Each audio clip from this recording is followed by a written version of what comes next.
লাগবে, যা দরকার সবকিছু তুমি কামাই করবা, কিন্তু এটা তোমার মূল কারণ না, কাজ নয়। তোমার মূল কাজ হলো ওয়ামা খালাকতুল জিন্না ওয়াল ইনসা ইল্লা লিয়াবুদুন। মূল কাজ হলো অফিসে 8টার সময় 9টার সময় যাওয়া, বিকাল 5টার সময় চলে আসা, অফিসের মূল কাজগুলো আঞ্জাম দেওয়া, এটা হলো মূল কাজ। এর ফাঁকে যে কাজগুলো করছি এটা আমার মূল কাজ না, এটা নাম হলো আমার জরুরত। ঠিক দুনিয়াতে আল্লাহ পাঠাইছেন আমাকে কেন? আমার মূল কাজ হয়েছে আল্লাহর ইবাদত করা। কি করা ভাই? আল্লাহর ইবাদত করা। ইবাদত কাকে বলে? নামাজ পড়া ইবাদত। চাকরি করা কি ইবাদত না? আমরা মনে করি চাকরি ইবাদত না, এটা দুনিয়ার কাজ। মুসলমানের কোন কাজ ইবাদত ছাড়া হইতে পারে না। একজন ইমানদার মুসলমান, একটা ইমানদার মুসলমান যে কোনো কাজ করবে ওইটি তার ইবাদত, যদি কাজটা রাইট হইতে হয়। রং হইতে হলে হবে না। একটা নামাজ পড়তে গেছে ওযু ছাড়া, নামাজ তো ভালো জিনিস, কিন্তু নামাজের আগে ওযু করতে হবে। ওযু ছাড়া নামাজ পড়লো, এটা কি ইবাদত হইল? বলেন, এটা ইবাদত হইল? রাইট হইতে হবে। ঠিক এরকম ভাবে ইবাদত হলো নখ কাটতেছি, আমি নখ কাটবো, এটা আমার ইবাদত। কারণ রাসূল বলছেন শুক্রবার দিন জুমার নামাজের আগে নখ পরিষ্কার করে আসো, এটা হাদিস, তিরমিজি শরীফের হাদিস। তো নখ কাটা একটা ইবাদত। শুক্রবার দিন জুমার নামাজের আগে নখ কাটা, এটা সুন্নাত। সপ্তাহে একদিন নখ কাটা, 40 দিন পর পর গুপ্তাঙ্গের পশম পরিষ্কার করা, এগুলো হাদিস, এটা হাদিস আছে। এটা একটা ইবাদত, যদি ওই নিয়ত করে করি ইবাদত। আতর ব্যবহার করবো, আতর খুশবু, নামাজের আগে একটু খুশবু ব্যবহার করলাম। তো খুশবু ব্যবহার করলে কি হবে? ভালো লাগবে, মনটা ফ্রেশ লাগবে, দুর্গন্ধ দূর হবে, সুগন্ধি পাইলাম, স্বাভাবিক হলো। কিন্তু আতরটা ব্যবহার করার আগে যদি নিয়ত করে নিতে পারতাম যে রাসূল পাক সাল্লাল্লাহু আলাইহি ওয়াসাল্লাম আতর ব্যবহার করতেন, রাসূল পাক সাল্লাল্লাহু আলাইহি ওয়াসাল্লাম আতরকে পছন্দ করতেন এবং আতর ব্যবহার করা সুন্নাত, আমি সুন্নাত মনে করি যদি 1 ফোঁটা আতর শরীরে মাখি, 1 ফোঁটা আতর মাখার কারণে আল্লাহ রাসূল আমাকে বলছেন মান তামাসসাকা বিসুন্নতি ইনদা ফাসাদি উম্মতি ফালাহু আজরু মিআতি শহীদ। 1 ফোঁটা আতর ব্যবহার করলো না করলো, সেজন্য 100 শহীদের, 100 গলা কাটা শহীদের নেকি তার আমলনামার মধ্যে জমা করে নিয়ে আসে। চিন্তা করছে ইবাদত কাকে বলে? বলেন, টুপি ছাড়া তো নামাজ হবে? নামাজ হবে না? হবে। টুপি ছাড়া কিন্তু নামাজ হয়। টুপির পদ্ধতি ফরজ না, কিন্তু এখন যদি কেউ নিয়ত করে বলে যে রাসূল পাক সাল্লাল্লাহু আলাইহি ওয়াসাল্লাম সবসময় মাথায় টুপি রাখতেন, তাই আমি রাসূলের সুন্নত হিসাবে মাথায় টুপি রাখলাম, একটা টুপি দিলাম তো দিলাম, আমি আমার মাথার মধ্যে টুপি দেওয়ার কারণে আল্লাহ তাআলা আমার আমলনামার মধ্যে 100 শহীদের নেকি আর সওয়াব আমার আমলনামার মধ্যে দিয়ে দিবেন। তার তো পরিষ্কার করি, আমরা করি না? ব্রাশ করি। অনেকে গ্রাম দেশে কয়লা দিয়ে মাজে, কেউ দাঁতন দিয়ে মাজে, কেউ ডাল দিয়ে মাজে। যদি ডাল দিয়ে দাঁত মাজার আগে এই নিয়ত করি যে দাঁত পরিষ্কার হলে কি হলো না, দুর্গন্ধ দূর হলে কি হলো না, এটা আমার দেখার বিষয় না। রাসূল বলছেন যে ব্যক্তি লাউলা আন আশুক্কা উম্মতি লা আমারতুহুম বিসওয়াক, কেউ যদি রাসূলের সুন্নাত মনে করে একটা মেসওয়াক নিয়ে দাঁতটাকে একটা ঘষা দিল আর নিয়ত করলো মনে মনে যে আমি নবীর একটা সুন্নত জারি করলাম, সুন্নত পালন করলাম, একটা দাঁতের মেসওয়াক একটা ঘষা দেওয়ার কারণে আল্লাহ তাআলা আমার আমলনামার মধ্যে 100 শহীদের সওয়াব দিয়ে দিবেন।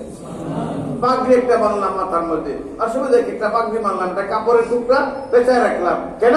রাসূল পাক সাল্লাল্লাহু আলাইহি ওয়াসাল্লাম জুমার দিনে এরকম লম্বা পাগড়ি পরতেন। একটা জুব্বা পরলাম, একটা লম্বা জামা পরলাম, একটু আতর ব্যবহার করলাম, একটু সুরমা ব্যবহার করলাম, একটু সুন্নত তরিকায় চললাম। উদ্দেশ্য কি? নবীজি করছেন, করতে বলছেন, তাই আমি করলাম। এখানে কি হলে না হলেও দুনিয়ার কোন উদ্দেশ্য নাই, আমি সুন্নতকে জিন্দা করার জন্য করছি।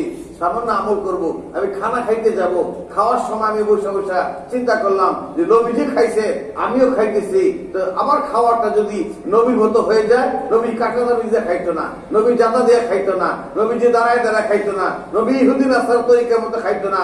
নবীর খাওয়ার একটা সিস্টেম ছিল।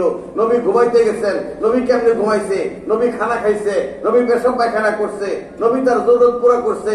আমি সেই তরিকার মধ্যে যদি এইভাবে করতে পারি, আমার প্রত্যেকটা কাজ, প্রত্যেকটা আমল আল্লাহ তাআলা ইবাদতের মধ্যে শামিল করে নেবে। মসজিদে ঢোকার আগে আল্লাহুম্মা তাহলিব আবওয়াব রাহমাতি বলে ঢোকা সুন্নাত। ঢোকার আগে ছোট্ট একটা দোয়া আছে, বিসমিল্লাহি আসসালাতু আসসালামু আলা রাসূলিল্লাহ। বলি সবাই, বিসমিল্লাহি আসসালাতু আসসালামু আলা রাসূলিল্লাহ।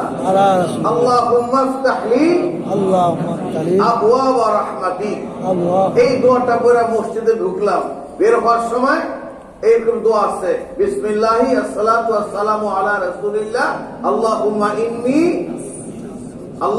ইন্নী আসআলুকা মিন ফাদলিক। এই দোয়াটা করে মসজিদ থেকে বের হয়ে গেলাম, আল্লাহ তাআলা আমার আমলনামার মধ্যে ঢুকতে 100, বাইরেতে 100, 200 নেকি আল্লাহ পাক আমার আমলনামার মধ্যে দিয়ে দিলেন। ইবাদত কাকে বলে? এই বান্দা যখন বাথরুমে ঢুকবে, টয়লেট খানায় ঢুকবে, ঢুকার আগে বাম পা দিয়ে ঢুকলো, ঢুকার সময় বললো, কি বললো? ঢুকার আগে বাইরে থাকতে দোয়াটা বললো, আল্লাহুম্মা ইন্নী আউযু বিকা মিনাল খুবুসি ওয়াল খাবাইস। জরুরত সারলো, বের হওয়ার সময় ডান পা দিয়া সে মসজিদ বাথরুম থেকে বের হইল, আলহামদুলিল্লাহিল্লাযী আযহাবা আন্নিল আযা ওয়া আফানি। মসজিদে ঢুকতে 100, বেরোতে 100, যে সব সমান সওয়াব পাইলো। টয়লেট থেকে, ওয়াশরুম থেকে, বাথরুম থেকে বের হওয়ার সময় একই দোয়া করলো, একই সিস্টেম পূরণ করলো। মসজিদে ঢুকলে যে নেকি পাইলো, বাথরুমে ঢুকার এবং প্রবেশের মধ্যে সমান নেকি, কোন একটা নেকি তার কমতি হবে না। এক সমান নেকি আল্লাহ পাক তার আমলনামার মধ্যে দিয়ে দিল। ইবাদত কাকে বলে বুঝছেন? নামাজ পড়লে ইবাদত, চাকরি করলে ইবাদত, নামাজ পড়লে ইবাদত, ব্যবসা করলে ইবাদত, নামাজ পড়লে ইবাদত, ফল বিক্রি করলে ইবাদত, নামাজ পড়লে ইবাদত, তরকারি বিক্রি করলে ইবাদত, নামাজ পড়লে ইবাদত, রোজা রাখলে ইবাদত, কোরআন পড়লে ইবাদত, হ্যাঁ, আপনার সবজি বিক্রি করলে ইবাদত, মাছ বিক্রি করলে ইবাদত। হালাল পথে রিজিক উপার্জন করব, হালাল পথে রিজিক উপার্জন করব। আল্লাহ বলছেন, ফাইদা কুদিয়াতিস সালাহ ফান্তাশিরু ফিল আরদ। ফাইদা কুদিয়াতিস সালাহ, যখন নামাজ কমপ্লিট হয়ে যায়, জমিনে ছড়ায় পড়ো, হালাল রিজিক উপার্জন করো। আল্লাহ খাওয়াবেন, আল্লাহ পালবেন, আল্লাহ মারবেন, সত্য কথা, কিন্তু বুঝার ভুল। আল্লাহ খাওয়াবেন, বিনা পরিশ্রমে খাওয়াবেন না, বিনা মেহনতে খাওয়াবেন না, বিনা কষ্টতে খাওয়াবেন না, পরিষ্কার চেষ্টা তো আল্লাহ খাওয়াবেন না। এটা আল্লাহর সুন্নত। তাই আল্লাহ বলছেন, আজান হয়ে গেলে মসজিদ আসবা, আজান নামাজ শেষ, আবার মসজিদ থেকে বের হয়ে যাবা, তুমি হালাল রিজিক উপার্জন করবা। হালাল রিজিক উপার্জন করা এটাও একটা কাইন্ড অফ ইবাদত, এটার নাম হলো ইবাদত। এই ইবাদত করা হলো মানুষের মৌলিক কাজ, মূল কাজ, আসল কাজ। আর বাকি যেগুলো করি আমরা, এটা হলো দুনিয়াতে চলার জন্য, খাওয়ার জন্য, বাঁচার জন্য আমার জরুরত। ওই যে অফিসে গিয়ে বললাম টয়লেটে যায়, অফিসে গিয়ে বললাম চা নাস্তা করে, অফিসে গিয়া আপনার ক্যান্টিনে যায়, অফিসে গিয়া পেপার পত্রিকা পড়ে, এটা তার চাকরি না, এটা হলো তার চাকরিকে বাঁচানোর জন্য, তার প্রয়োজন মেটানো। ঠিক দুনিয়াতে আমরা ডাক্তার হই, ইঞ্জিনিয়ার হই, প্রফেসর হই, এটা হলো আমার দুনিয়ার জন্য, চলার জন্য, এটা জরুরত, এটা নাজায়েজ না, এটাও প্রয়োজন আছে। তবে এটাকে যেন আমি গৌণ উদ্দেশ্য মনে না করি। তাই আল্লাহ তাআলা, আল্লাহ রাসূল আমাদের বলছেন, ইগতানিম খামসান কাবলা খামসিন শাবাবাকা কাবলা হারামাকা। তোমার যৌবন কালটা থাকতে তুমি বৃদ্ধকালকে কদর করো, মানে বৃদ্ধকাল আসার আগে যৌবনকে কদর করো। কারণ এই যৌবনটা তুমি ধরে রাখো, এই যৌবনকালে তুমি কিছু অর্জন করে নাও। মুরব্বীরা কি বলে, জোয়ানকাল, এখন তো পয়সা ইনকামের সময়। বলি আমরা, দৃষ্টিভঙ্গি চেঞ্জ করা দরকার। আমরা যুবকদেরকে নসিহত করি, বাবা এখন কি করো? কিচ্ছু করি না। না না, ভুল করতেছো তুমি। এই যৌবনকালটা তোমার কেরিয়ারটা করার সময়। এখন তোমার কেরিয়ার করা, কেরিয়ার কি? What is career? কেরিয়ার হলো তুমি ভালো লেখাপড়া করবা, ভালো সার্টিফিকেট পাইবা, ভালো চাকরি করবা, ভালো রাজনীতিবিদ হইবা, ভালো ব্যবসায়িক হইবা, ভালো গাড়ি বাড়ি মালিক হইবা। একটা বারো বলো না এই কথা যে তোমার যৌবনকালে তুমি কদর করো, এই যৌবনকালে তুমি তোমার জান্নাতকে ঠিক করো, যৌবনকালকে তুমি জাহান্নাম থেকে বেঁচে যাও, যৌবনকালে তুমি ইমানকে ঠিক করো, যৌবনকালে তুমি আমলকে ঠিক করো, এই যৌবনকালে তুমি 5 ওয়াক্ত নামাজ পড়বা, দিন প্রতিষ্ঠা করবা, মানুষকে দিনের দাওয়াত দিবা, মানুষকে দিনের মতো উদ্বুদ্ধ করবা, আল্লাহর কাজ করবা, রসুলের কাজ করবা, সমাজের সেবা করবা, দেশের সেবা করবা, রাষ্ট্রের সেবা করবা, করবা, বাবা মার সেবা করবা, আত্মার সেবা করবা, ইমানের সেবা করবা, এটা বলে না। খালি কি কয়, গাড়ি করো, বাড়ি করো, চাকরি করো, ব্যবসা করো। এটা তো আমার উদ্দেশ্য না। আমার উদ্দেশ্য হলো আমার ইমানকে সুন্দর করা, আমলকে সুন্দর করা। তাই যুবকদেরকে অনুরোধ করব যে 31 আসতেছে আগামী শুক্রবার দিন 31 ডিসেম্বর। আশা করি 24 আর বাকি আছে 1 সপ্তাহ। অনুষ্ঠান করবো না? করব। কি করব? উদযাপন করব। কি উদযাপন করব? 31 ডে অর্থাৎ 21কে বিদায় জানাইলাম, 22কে গ্রহণ করব। এটা কিভাবে গ্রহণ করব? রাস্তায় মদ গিলা, রাস্তায় মদ গিলা এই অনুষ্ঠানটাকে আলিঙ্গন করব। 22কে 21কে বিদায় দিব, 22কে গ্রহণ করব মদ গিলার মাধ্যমে। আচ্ছা, মদ গিলা কি হালাল না হারাম? হারাম। আপনি বুঝেন না এটা? আপনি কি বুঝেন না যে মদ গিলা হারাম? তো হারাম কাজটা আপনি করবেন, করে আপনি একটাকে বিদায় দিলেন, আরেকটাকে গ্রহণ করলেন। অতীতটা কি ভালো ছিল না মন্দ ছিল? মুহাসাবা করছেন? চিন্তা করছেন 21 সালটা আমার কেমনে গেছে? 21 সালে আমার বাবা মারা গেছে, 21 সালে আমার মা মারা গেছে, 21 সালে আমার বন্ধু মারা গেছে, 21 সালে আমার আত্মীয় মারা গেছে। আমি 22-এর মধ্যে পড়ছি, আমি তো মরি নাই। আমি যে 22-এ আছি, আমি যে 23-এ থাকতে পারবো, গ্যারান্টি কি আমার কাছে আছে? আল্লাহ বলছেন, ইহা হাম সব মুসাফির হ্যায়, কবর আখের ঠিকানা। একটু চিন্তা করি না। আর মধ্যে গিলিয়ে রাস্তায় দাঁড়ায় দাঁড়ায় শয়তানের মতো, ইবলিসের মতো। ইবলিস যে কাজ করতে লজ্জা পায়, ইবলিস এই কাজ করতে শরম পায়। আরে বেটা, মদ খাবি তো খাবি একটু গোপনে খা, মদ খাবি তো খাবি একটু গোপনে খা, হারাম খাবি আর বিষটা খাবি আর শুকর খাবি একটু গোপনে খা।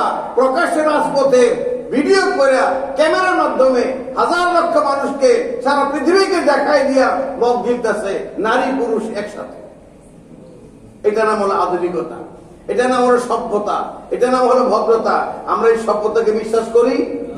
এটাকে আমরা মানতে পারি?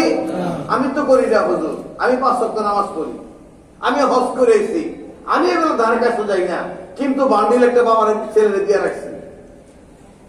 আমি যাই না এগুলোর মধ্যে, কিন্তু 50,000 টাকার 1 লাখ টাকার বান্ডিল ছেলের হাতে উঠাই দিছি। আগামী শুক্রবার দিন 31 হবে, কেসি মোড়ে যাইবা। তারপরে কি বলে আপনার ওই যে এখানে যে হাতের দিন, হাতের দিনে যাইবা, হাতের দিনে যাইবা, কেসি মোড়ে যাইবা, গুলশান মোড়ে যাইবা, অভিজাত হোটেলে যাইবা, ছেলে মেয়ে বন্ধু বান্ধব নিয়ে আনন্দ ফুর্তি করবা। লাল পালে নীল পানি হলুদ পানি খাইবা, এটা ফুর্তি করবা। আমি হাদিসা, আমি যাব না। আমি তাহাজ্জুদ পড়ি, আমি আওয়াবিল পড়ি, আমি ইরশাদ পড়ি, আমি পীরের মুরিদ, আমি তাসবিহ পড়ি, আমি তেলাওয়াত করি। আমার ছেলে যাবে, এত অসুবিধা নাই। আমার মেয়ে যাবে, আমার নাতি যাবে, আমার ভাইনা যাবে, আমার নাতি যাবে, আমার আত্মীয় স্বজন যাবে। আমি মসজিদে বসা রব্বানা সালামা পড়বো। আল্লাহর কসম খেয়ে বলি, আমি আমার সন্তানকে পাঠাইছি টিএসসির মোড়ে, আমি আমার সন্তানকে পাঠাইছি খারাপ কাজের মধ্যে, আমি আমার সন্তানকে 31 পাঠাই দিচ্ছি। আর আমি মসজিদে বসা ইল্লাল্লাহর জিকির করি, 3 তাসবিহ আদায় করি, কোরআন তেলাওয়াত করি।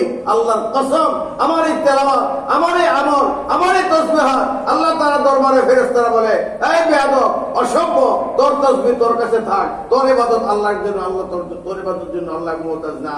অতএব তোর ইবাদত আল্লাহ রব্বুল আলামিন গ্রহণ করবেন না। ওয়া মান ইয়াবতাগি গায়রাল ইসলামি দীনান ফালাই ইউকবাল মিনহু ওয়া হুয়া ফিল আখিরাতি মিনাল খাসিরিন। সূরা আল ইমরান 85 নম্বর আয়াত। কোরআন খুলেন, একটা কথা বানায় বলছি, তাহলে বোঝা গেল যে 31 যে আমরা কাজগুলো করব, এই কাজগুলো কি বৈধ না অবৈধ? একটা কাজ শুরু থেকে শেষ পর্যন্ত, একেবারে শুরু থেকে শেষ পর্যন্ত একটা কাজ হালাল না, প্রত্যেকটা কাজ অবৈধ, হারাম। তা আমি আজকে মসজিদে বসা আল্লাহকে হাজির নাজির যাই না। যারা যুবক ভাই আছে তাদের কাছে অনুরোধ করবি, আমি তাদের পায়ে হাত রেখে বলি, আপনি আমার ভাই, আপনি আমার বন্ধু, আপনি আমার সন্তান, আপনি আমার প্রতিবেশী, আপনি আমার ব্লাড কানেকশন। আপনার কাছে অনুরোধ করি যুবক ভাইদের কাছে, মেহরবানি করে আগামী শুক্রবার দিন আমরা কেউ এসা নামাজের পরে ঘর থেকে বের হবো না। পারবো না ইনশাআল্লাহ? ঠিক আছে, গেলাম না, হুজুর যাইতে না করছে গেলাম না, ছাদের মধ্যে অনুষ্ঠান করবো,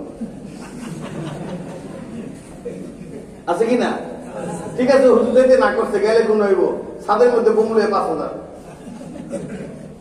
10,000 বোম লয়ে বোম ফুটা। আচ্ছা, বোম ফুটার কাজটা কি ভালো না খারাপ? আপনি কি মনে করেন? এটা খারাপ ঠিকই আছে, বিয়ার সময় তো একটু ফুটান যায়। যেই কাজটা হারাম সবসময় জন্য হারাম, যেটা হারাম এটা চিরদিনই হারাম। ইন্নাল মুবাজ্জিরিনা কানু ইখওয়ানাশ শায়াতিন।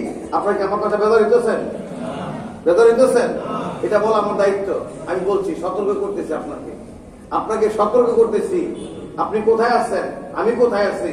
একটা বছর চলে গেছে, 365টা ইট খুলে পড়ে গেছে আমার জীবন থেকে। আমাদের একটা জীবনে ইট আছে, এই ইটের বিল্ডিংটা আস্তে আস্তে খোসা পড়তে পড়তে 365টা ইট আমার গত বছর চলে গেছে। আমি এখন 365টা ইট কমে গেছে, আমার হায়াত থেকে কমে গেছে। এখন সামনে আমার একটা বছর আসতেছে, অতীতে 5 পাঁচ যা হয়েছে হয়েছে, সামনের জীবনটা আমি 22 সালটার জন্য আমি সুন্দরভাবে কাটাতে পারি, এর জন্য আমাকে শুকরিয়া আদায় করা দরকার, আল্লাহ কাছে তৌফিক চাওয়া দরকার, কান্নাকাটি করা দরকার। গত সাল আমি অনেক আত্মীয়কে হারাইছি, এই সালে কে কে যাবে আমি কি জানি? আমি চলে যেতে পারি, আমার ছেলে যেতে পারে, আমার বিবি যেতে পারে, আমার মা যেতে পারে, আমার বাবা যেতে পারে। এর জন্য আমাকে সতর্ক থাকতে হবে, গুনাহ থেকে বাঁচতে হবে, অতীতের গুনাহগুলো আমাকে আল্লাহর কাছে ক্ষমা চাইতে হবে। এটা ছিল মুসলমানের কাজ। আর যেগুলো আমরা করি এটা মুসলমানের কাজ না, এটা ইহুদি নাসারার কাজ, হিন্দু বৌদ্ধ খ্রিস্টানের কাজ, কাফের বেঈমানদের কাজ, শয়তানের কাজ। শয়তানের কাজগুলো দেখে খুশি হয় না, শয়তান আফসোস করে আপনাকে দেখা। কোরআনের মধ্যে পরিষ্কার লেখা আছে, সূরা নিসা 119 নম্বর আয়াত। আমি তো দলিল দিয়ে বলছি, সূরা নিসার 119 নম্বর আয়াত খোলেন, পরিষ্কার লেখা আছে, শয়তান বলবে লাআনাহুল্লাহ লা আত্তাখিযান্না মিন ইবাদিকা নাসীবাম মাফরুদা ওয়া লা উদিল্লান্নাহুম ওয়া লা উমান্নিয়ান্নাহুম। পরিষ্কার লেখা আছে, শয়তান বলবে যে আরে আমার এই আল্লাহর এই বান্দাগুলো এরা সবাতে নামাজ পড়ে, শুক্রবার দিন নামাজ পড়ে, জুমার নামাজ পড়ে, রমজান মাসে রোজা রাখে, আবার এগুলো কি করে? এগুলো কি করতেছে? রাস্তায় চৌরাস্তায় দাঁড়ায় শয়তান কপাল থাপড়ায় আফসোস করে, আপনার জন্য আমার জন্য সে আফসোস করে। অতএব আমরা শয়তানের আফসোসের কারণ না হই। শয়তান আফসোস করে বলে আমি একটা হুকুম লঙ্ঘন করছিলাম, আল্লাহ সেজদা করতে কইছিল, আমি সেজদা করি নাই, এই কারণে আল্লাহ আমাকে জাহান্নামী বানাই দিল। আর আল্লাহর এই বান্দাগুলো কি করতেছে? আল্লাহর এই বান্দারা কি করতেছে? তখন শয়তান আফসোস করে, শয়তান নিজে তার কপালের মধ্যে আফসোস করে কপাল থাপড়ায়। এই জন্য আমার শয়তানের আফসোসের কারণ না হই। আপনি মুসলমান, আপনার নিজস্ব সক্ষমতা আছে, আপনি এটা করতে পারেন না, আপনার ছেলেরা করুক এটা আপনি চান না, আপনাকে এখন থেকে আজকে থেকে প্রিপারেশন নিতে হবে। খবরদার সন্তানকে 31 রাত্রে ঘর থেকে বের হতে দেওয়া যাবে না। 5 ওয়াক্ত নামাজ মসজিদে জামাতে পড়বে, নামাজের পরে বাসায় চলে যাবে, বাসায় পরে তার স্বাভাবিক জীবনযাপন করবে, লেখাপড়া করবে, খাওয়া দাওয়া করবে, বিশ্রাম করবে, আনন্দ করবে, ঘুমাবে, বাস এই পর্যন্ত। কিন্তু সাধু উঠতে পারবে না, সাধু উঠে বোম মারবে, বোম দেখবে, ওই হুল্লোড় করবে, আনন্দ ফুর্তি করবে। একটা বোম জ্বালালেন মানে কি? 100 টাকার একটা নোট আপনি আগুনে জ্বালাই দিলেন, যদি বোম দাদানো 100 টাকা হয়, একটু ফুর্তি লেগে হয়, এই একটা চিলান দিবে, একটা চিলানের দাম কত? 100 টাকা, 500 টাকা, 1000 টাকা, 5000 টাকা, 10,000 টাকা, ঠিক কিনা? একটা 100 টাকা পুড়তে আমার 1 সেকেন্ড লাগবে, 1 সেকেন্ডের মধ্যে আমি 100 টাকা পুড়ে ফেললাম, 500 টাকা পুড়ে ফেললাম। এই টাকা যদি আপনি এইভাবে না পুড়া যদি আপনি ব্যাংকে রাখতেন, ব্যাংক বলতে কি বুঝাইলাম?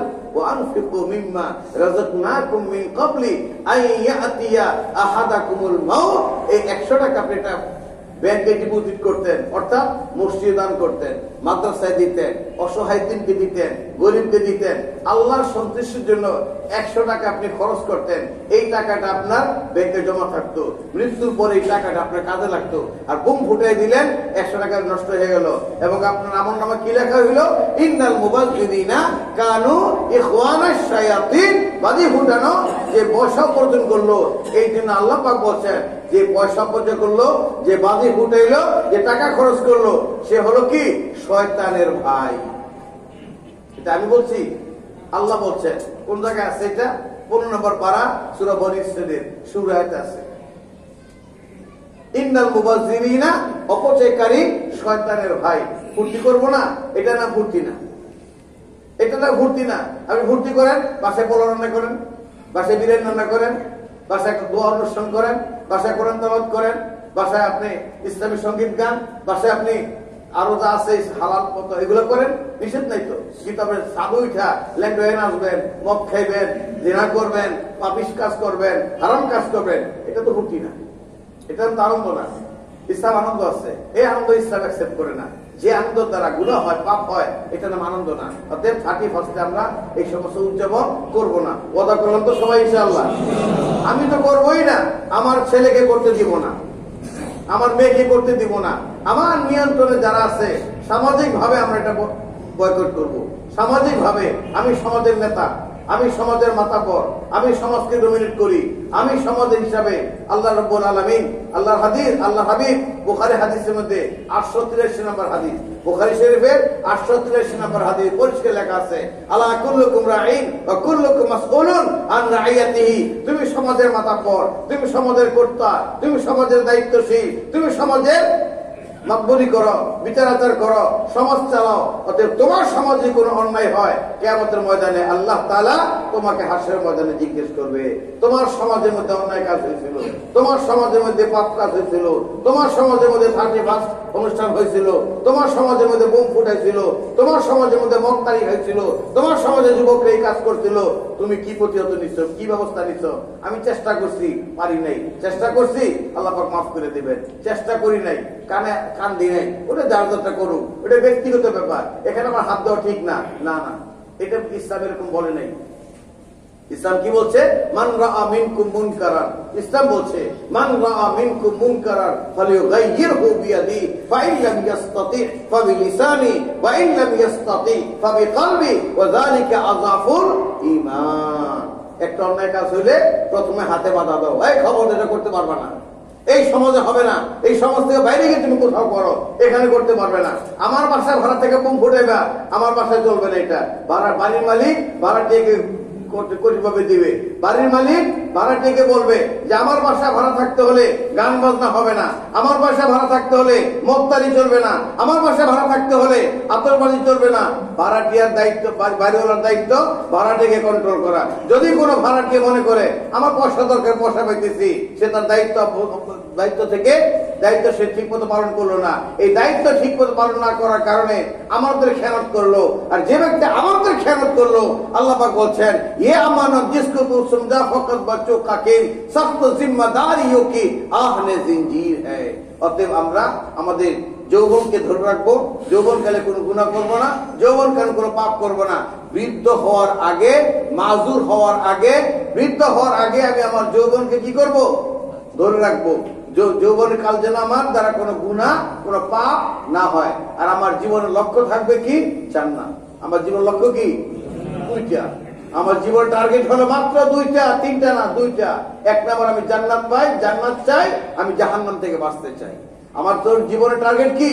গাড়ি বাড়ি টাকা, সেটা অটোমেটিক আসবে, এটা আমার উদ্দেশ্য না, এটা আমার জরুরত। আমার আসল উদ্দেশ্য হবে, যুবকদের উদ্দেশ্যে বলছি, প্রত্যেকটা যুবকের মূল টার্গেট হবে জান্নাত পাওয়া, জাহান্নাম থেকে বাঁচা। আমার কথা না, আল্লাহর কথা। আল্লাহ কোরআনে বলছেন ফামান যুহজিহা আনিন নার ওয়া উদখিলাল জান্নাহ ফাকাদ ফাজ। ওই ব্যক্তি সফল কাম। সে গাড়ির মালিক হইল না, বাড়ির মালিক হইল, টাকার মালিক হইল না, পয়সা মালিক হইল, এটা দেখার বিষয় না। সে জাহান্নাম থেকে বাঁচলো কিনা আর জান্নাত লাভ করলো কিনা, ফাকাদ ফাজ, সে হলো সাকসেস, জীবন লাভ করলো। আসুন আমরা আল্লাহ সুবহানাহু ওয়া তাআলার দরবারে এই দরখাস্ত করি যে আল্লাহ, অতীত 11 মাস 21 বছর চলে গেল, সামনে যে 22 আসতেছে, এই 22টার যেন আমরা সঠিকভাবে মূল্যায়ন করতে পারি। এই একটা বছর যেন আমরা যাবতীয় অন্যায়, অশ্লীল, গুনাহ, পাপ থেকে নিজেকে বাঁচাইতে পারি, সন্তানদেরকে বাঁচাইতে পারি, মেয়েদেরকে বাঁচাইতে পারি, গোটা পরিবারকে যেন আমরা ইসলামাইজ করতে পারি, যাবতীয় অন্যায় থেকে আমরা নিজেকে বিরত রাখতে পারি। আল্লাহর কাছে দোয়া করব দেশের জন্য, দশের জন্য, সুখের জন্য, শান্তির জন্য।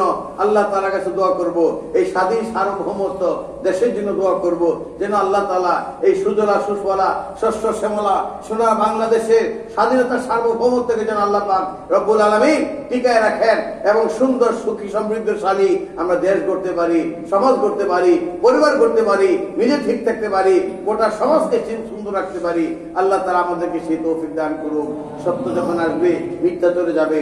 জাল হাক্কু ওয়া যাহাকাল বাতিল ইন্নাল বাতিলা কানা যাহুকা। সত্য সমাগত, মিথ্যা উপস্থিত, সত্যের জয় অবশ্যম্ভাবী। ওয়া আখিরু দাওয়ানা আলহামদুলিল্লাহি রাব্বিল আলামিন।